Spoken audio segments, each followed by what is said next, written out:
Exams जैसे कि SSC, PSC, CLAT, RBI जैसी कई कॉम्पिटिटिव एग्जाम्स में एक एलिमेंट जो कॉमन है वो है करंट अफेयर्स का।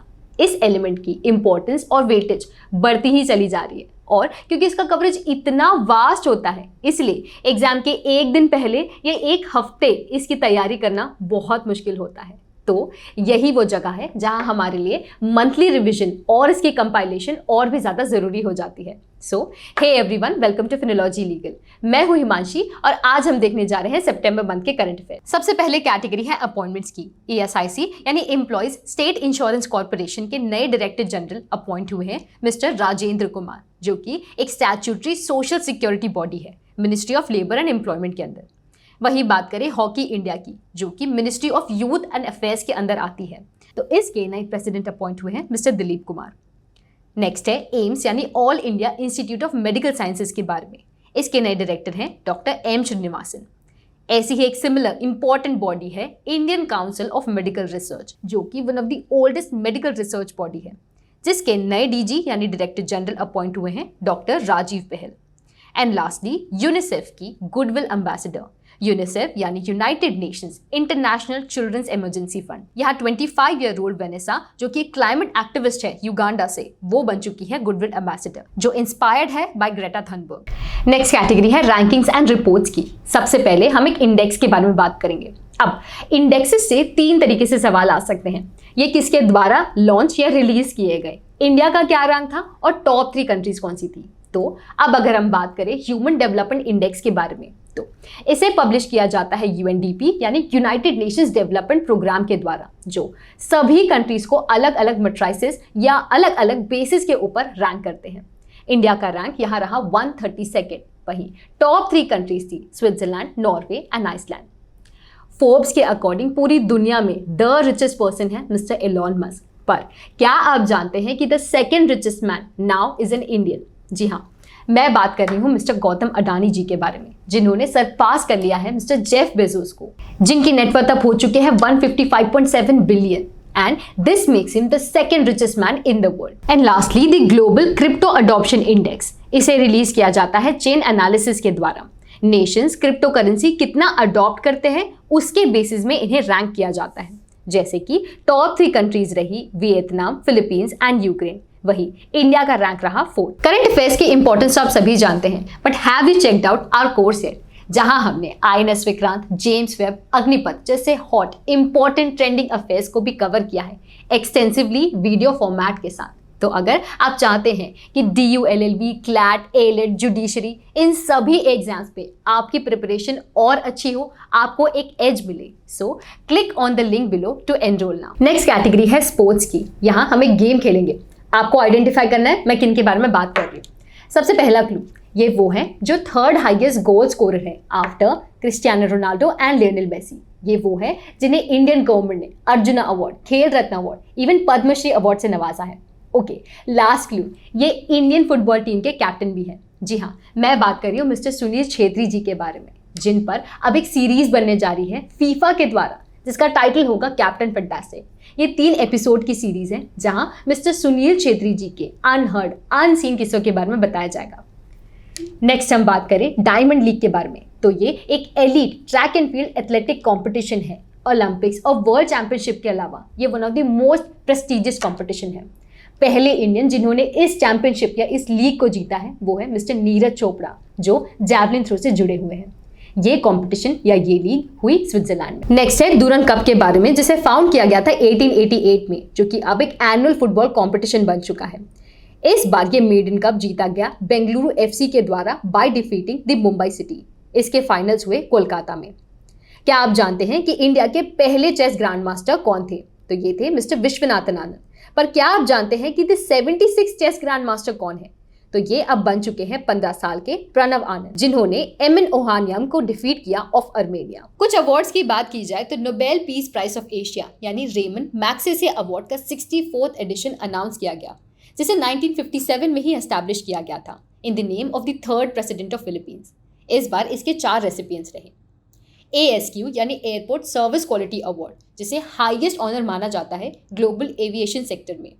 इस बार ये अवार्ड दिया गया कोचिन इंटरनेशनल एयरपोर्ट को, जो कि केरला में है, इनके मिशन सेफ गार्डिंग प्रोग्राम के लिए। And lastly the Dada Saheb Phalke award, जिसे इंडियन सिनेमा का हाईएस्ट अवार्ड माना जाता है। इसके 52nd रेसिपेंट होने वाली हैं आशा पारेख जी, जो कि एक ग्रेट इंडियन वेटरन एक्ट्रेस है। नेशनल न्यूज की बात करें तो सबसे पहले INS विक्रांत, जो इंडिया का first indigenously built aircraft carrier है, जो कि लार्जेस्ट मोस्ट कॉम्प्लेक्स वॉरशिप है to be built in India. इसे बनाया गया है कोचिन शिपयार्ड में अंडर प्रोजेक्ट 71, और अब इसके साथ इंडिया के पास 2 एयरक्राफ्ट कैरियर्स हो चुके हैं, INS Vikramaditya and INS Vikrant. इसी इवेंट में इंडियन नेवी के नए फ्लैग को भी अनवील किया गया। सेंट जॉर्ज के क्रॉस को रिप्लेस करके इंडियन फ्लैग एंड एक ऑक्टेगोनल शील्ड लगाई गई है, जो इंस्पायर्ड है from the Maratha ruler Shivaji. अब एक नाइट स्काई सेंचुरी आखिर क्या होती है? तो ये ऐसी जगह है जो एस्ट्रोनॉमिकल ऑब्जर्वेशंस के लिए एक परफेक्ट कंडीशन प्रोवाइड करती है। इंडिया की पहली डार्क स्काई रिजर्व या नाइट स्काई सेंचुरी ओपन होने जा रही है लद्दाख में under the Changthang wild life sanctuary. Rajpath के बारे में हम सभी जानते हैं, जो दिल्ली में है, प्रेसिडेंट एस्टेट और इंडिया गेट के बीच। इसका नाम रिसेंटली चेंज किया गया है as Kartavya Path to mark the reopening of Central Vista Avenue. इसी इवेंट के साथ नेताजी सुभाष चंद्र बोस जी के 28 फीट ऊंचे स्टैच्यू को भी अनवील किया गया। पूरी दुनिया में ऐसी सिटीज हैं जो सक्सेसफुली कम्युनिटीज में लाइफ लॉन्ग लर्निंग प्रोवाइड करती हैं।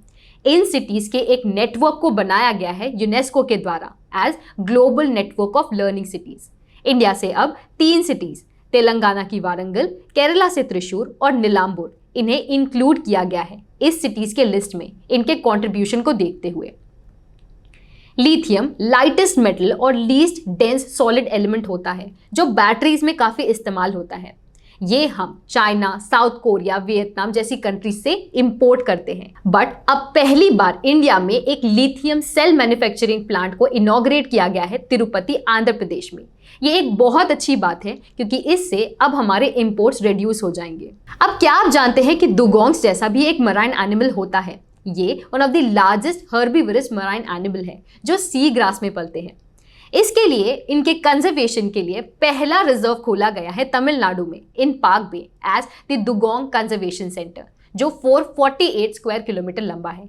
इन्हें प्रोटेक्ट किया जाता है वाइल्ड लाइफ प्रोटेक्शन एक्ट के अंडर शेड्यूल 1। सुप्रीम कोर्ट ने रिसेंटली एक बहुत इंपॉर्टेंट जजमेंट सुनाते हुए ये कहा कि वुमेन मैरिड हो या अनमैरिड, उन्हें बियॉन्ड 20 वीक्स प्रेगनेंसी टर्मिनेट करने का राइट होना चाहिए।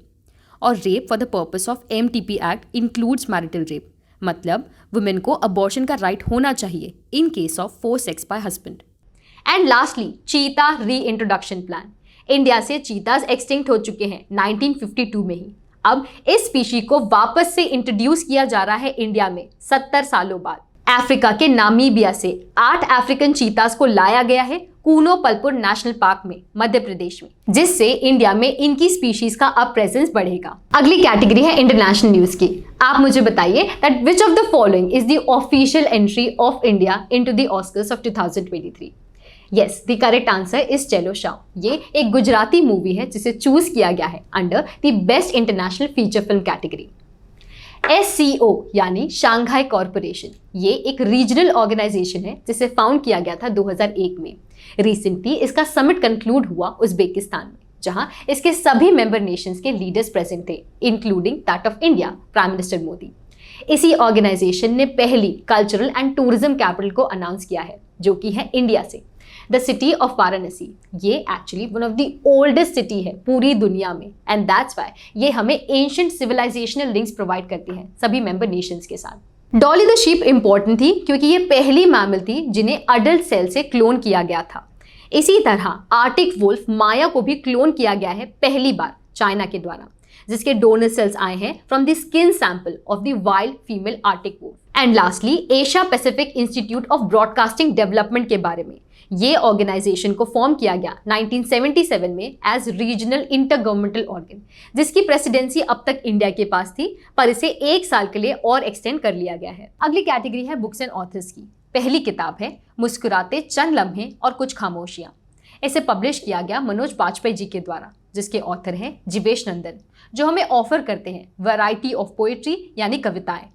अगली है Ambedkar and Modi, reformer ideas performer implementation. इसे लॉन्च किया गया हमारे फॉर्मर प्रेसिडेंट के द्वारा। ये बुक एक्चुअली एक पैरेलल ड्रॉ करती है doctor BR Ambedkar and prime minister Modi के लाइफ एंड वर्क्स के अराउंड। अगली किताब लिखी गई है इंडिया के most loved superstar mister Rajinikanth के ऊपर। ये लिखी गई है एंटरप्रेन्योर कम ऑथर पीसी बालासुब्रमण्यम जी के द्वारा। And lastly the important days की कैटेगरी। न्यूक्लियर एनर्जी हमारे लिए इंपॉर्टेंट है, पर इनसे बने वेपन्स नहीं, इसलिए international day for total elimination हम ऑब्जर्व करते हैं 26 सितंबर को। वही बात की जाए इंटरनेशनल इक्वल पे डे के बारे में, तो यहाँ हम जेंडर डिस्क्रिमिनेशन की बात करते हैं, वही नीड फॉर इक्वल पे की भी। इसे ऑब्जर्व किया जाता है 18 सितंबर को। ग्रीन गोल्ड की बात की जाए तो ये एक एवरग्रीन पेरिनियल फ्लावरिंग प्लांट है, यानी कि बैम्बू, जो वैरायटी ऑफ यूजेस हमें ऑफर करता है। इसलिए हम मनाते हैं वर्ल्ड बैम्बू डे ऑन 18 सितंबर, इसकी इंपॉर्टेंस और इसकी कंजर्वेशन को प्रमोट करने के लिए। ओजोन लेयर हमें प्रोटेक्ट करती है सन की डेंजरस एमिशंस और इसके रेडिएशन से। That's why we observe World Ozone Day on 16 सितंबर, इससे रिलेटेड अवेयरनेस और इसकी इंपॉर्टेंस के लिए। Of the people, for the people, by the people, ये नारा है डेमोक्रेसी का। यहाँ हम डेमोक्रेसी के वैल्यूज और प्रिंसिपल्स के बारे में बात करते हैं, इसे सेलिब्रेट करते हैं ऑन 15 सितंबर as International Day of Democracy. India में second largest number of engineers हैं पूरी दुनिया में, तो इनके कॉन्ट्रीब्यूशन का नज़रअंदाज नहीं किया जा सकता। इन्हें हम सेलिब्रेट करते हैं as National Engineers Day on 15 सितंबर। एंड लास्टली नेचर्स वाटर कहलाने वाला कोकोनट, इससे रिलेटेड नॉलेज, बेनिफिट्स और इसके एडवांटेजेस हम स्प्रेड करते हैं ऑन 2 सितंबर एज वर्ल्ड कोकोनट डे, जिसकी इस बार की थीम थी growing coconut for a better future in life. तो इसी के साथ आज का ये सेशन यहाँ कंक्लूड होता है। अगर आपको आज का ये सेशन अच्छा लगे तो give it a thumbs up. Also follow us on Instagram, but don't forget to subscribe to our channel as well. Now I shall see you in the next one.